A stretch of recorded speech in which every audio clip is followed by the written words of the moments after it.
Hello everyone. So let's introduce Mars in Cancer. Mars will be in Cancer for many months. Mars moves through Cancer, opposes Pluto, enters Leo, and moves retrograde. So there's going to be a Pluto-Mars opposition 3 times during this Mars journey. Mars returns to Cancer and well into next year, 2025, will station direct in the middle of Cancer. So basically starting now, September, we're looking at many months of Mars predominantly being in Cancer with a little bit of Leo. So as always, it's very helpful to give some attention to wherever Mars is transiting. This is because Mars corresponds to where moment to moment we're both faced with experience that will instigate something within us and then elicits the need to respond. We cultivate self-leadership and clarity, and it points back to fundamentally, where do I want to go with my life? Who do I want to become? How do I want to direct and grow myself in this incarnation? So the choices that we make and the responses that we initiate to life experience says so much about how we're meeting this Mars energy. And Mars also will correspond to the initiation of desire and personal will. What are we going to do with the things that we want, that we feel, that we desire? So as always with Mars, we can have more instinctual impulses that are acting on a more gross level of consciousness, not very thoughtful of consequence and where it's going.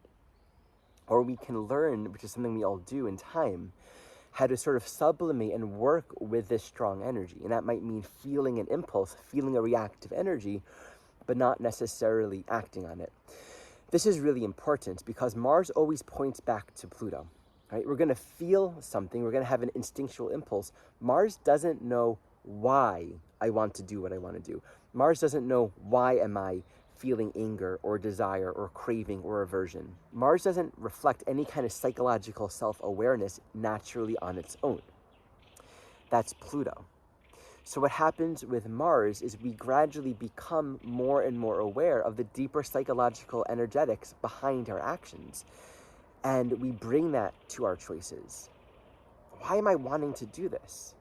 Right? What's my deeper evolutionary program? What am I really here to work out? So it's really important to recognize this. And I'm going to put in the description some videos where I speak more in depth to the Mars-Pluto relationship. It's one of those relationships that can be fleshed out infinitely. There's so much wisdom. And I'm giving this context because, as I mentioned, Mars is in Cancer now, but it's going to be moving to oppose Pluto 3 times over the next several months. So everything I'm about to say about Mars in Cancer has to be understood relative to its approaching and growing opposition to Pluto. Now, this Mars in Cancer journey has a couple phases. There's Mars in Cancer as it's approaching Pluto and makes that first opposition. And then we have Mars in Leo and then goes back into Cancer after it's already made its opposition with Pluto. So this whole Cancer, Leo, Capricorn, Aquarius cusp is incredibly active over the next several months. So in this first phase, as Mars is moving through Cancer, we're building up to this very profound evolutionary process. So let's start with the basic meaning and teachings of Mars in Cancer, and then we'll speak to its movement towards an opposition with Pluto. Before I do that, a couple of announcements. As always, I am available for intuitive guidance sessions. I work with evolutionary astrology and my own inner guidance to be in service to your own soul work. I do this for individuals, for couples, and I have long-term soul-to-soul companionship sessions. These sessions are actually discounted, I think 20 or 25% off, and it's a group bulk number of sessions. So you can work with me long-term, build more of a continuity and connection to your own soul growth. I have many class series available. Very soon I'm going to have a free intro class to an upcoming class series on Pluto, on planets that square the nodes. This intro class will be in October. It's free, it's a requisite, so you have to register to join it, and then I'll have a several-month class series looking at what happens, what it means when planets square the lunar nodes. The upcoming Evolutionary Astrology Conference is in just 1 month from now. Myself and 14 other evolutionary astrologers from around the world will be teaching on some pretty fascinating and exciting topics. Learn more about that in the description below. Okay, so with this context provided, Mars in Cancer on the one hand, is going to speak to the instinctual nature of the emotional body, right? Emotions are going to arise. You can really think of a child, right? A baby in particular, the crying, the needing to be held, the feelings that arise along the journey when there's just like this visceral sense of, I'm tired right now, I need food right now, I need to be held right now, I have a boo-boo right now. Everything is immediate. And of course, from the point of view of a child, that immediacy, it feels like the whole world. And that needs to be tended to. They haven't learned how to tame all of that wild emotional energy. As we grow and mature, we learn how to have more of a relationship to those emotional impulses, those strong feelings that arise, and choose responses. Again, that's like the maturation with Mars.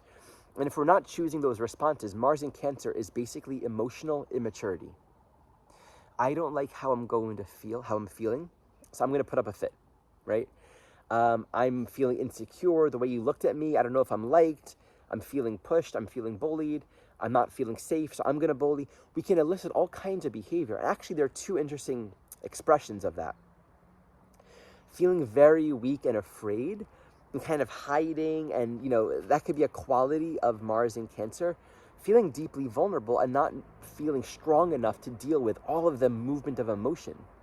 But also emotional bullying. Often people who are very, very vulnerable and insecure within themselves will resort to a sort of, I don't like how I feel, so I'm going to push you. Kind of in the similar way how children often might act mean to other children. Like, you took my toy, so I'm going to be mean to you. Things like that. So the lack of self-agency in the ability to meet one's feelings. Oh, I feel hurt. I feel hurt. I don't have to attack someone else or hurt someone else because I feel hurt. There can be a sort of emotional drama that happens with Mars in Cancer. So think about where Mars in Cancer is transiting in your chart. This is where, on the one hand, there's a need to just be aware of not generating a sort of emotional immaturity, emotional chaos, emotional reactivity. What does it mean when we talk about emotional reactivity? Emotions happen. They arise, like, all the time. The difference between mastery of the emotional body and sort of being an adult but still adolescent within one's relationship to their inner self is the ability to choose one's responses. Again, this is the essence of Mars, which again points back to, are we here to evolve, or are we here to stay in a place of resistance, right? If we want to evolve, we're going to recognize I'm not going to get anywhere if I'm just being constantly reactive or fearful with my emotions. The more we can claim and acknowledge our agency and ability to make choices, the better. And there are two dimensions to this.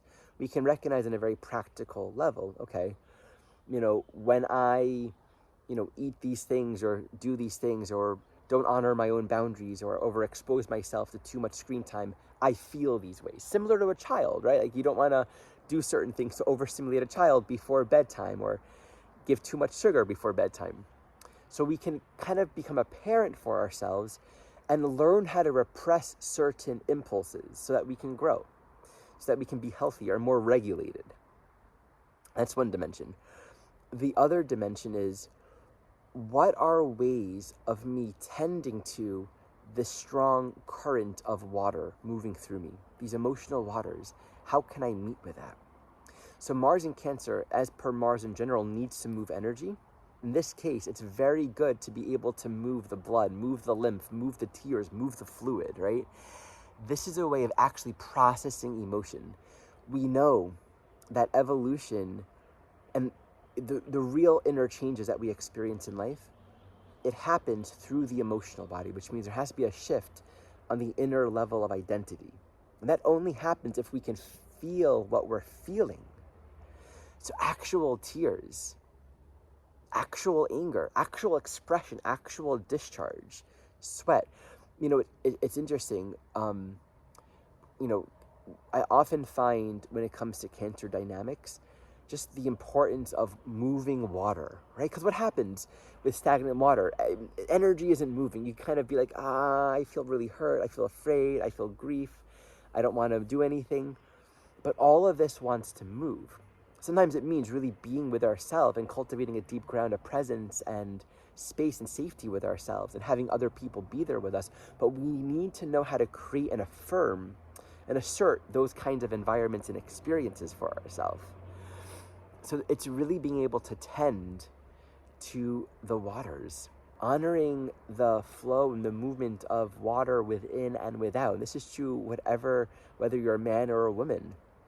There's so much wisdom in the movement of waters. So Mars in Cancer speaks to the cultivation of greater self-leadership and how we're tending to and navigating the emotional waters of our life.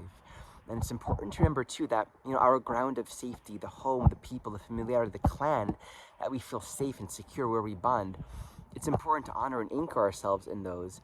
And it changes. We're learning with Mars in Cancer to walk through life, and life is change. There's insecurity in life. And how can we be whole within ourselves while faced with insecurity? And this is where we really come back to Pluto. Pluto being the essence of change. It says you're here to evolve, not hold on to whatever makes you feel secure. So Pluto is going to bring up the deepest fears and deepest resistance to, our deepest psychological fears and that which we're holding on to, where we don't want to let go. We feel our security is most threatened. And Mars-Pluto opposition is one of the strongest, most challenging aspects out there. It's incredibly instigating. So we'll speak more about this in future videos, and I do want to do a Mars in Cancer through the houses. We'll talk more about Mars in Leo as well. But just to appreciate the approach of Mars in Cancer in opposition to Pluto says, there will be choice points and decisions and responses that are called from us where we need to really think maturely, long-term, with greater vision, greater clarity. There's the instinctual impulse that's arising now. What is it like to work with what we're feeling? What is it like to not just act on the impulse in the moment, but to really consider what is the greater evolutionary path here? And to do that really means understanding our own inner psychological reality, right? What's the deeper basis for my reactions, for my feelings, for what's arising right now? So there's going to be a lot of deep shadow work. That's what's really called upon. And of course, in the US, we have all the elections. And so this could be a very visceral and angry and sort of defensive time, right? Like things are happening out there in the world, Capricorn, Aquarius, and my security feels threatened. I don't feel safe. What's interesting is Cancer is like your identity, and Capricorn is your country, right? Like you can have a national identity, identified as a American or political party, right? So we need to be really aware of where we're so fixed on these forms of security and identity, and we're not allowing ourselves to grow. So these are some essential introductory reflections for Mars in Cancer. As always, thank you so much for watching.